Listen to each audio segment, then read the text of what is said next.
принцип спазвам работното време, ама налага се малко по-експресно да работя сега и затова почваме да поедисваме вратите.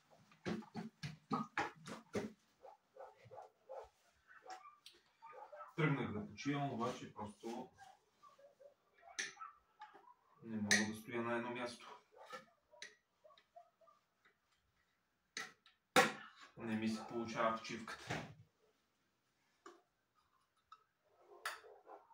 Ще използваме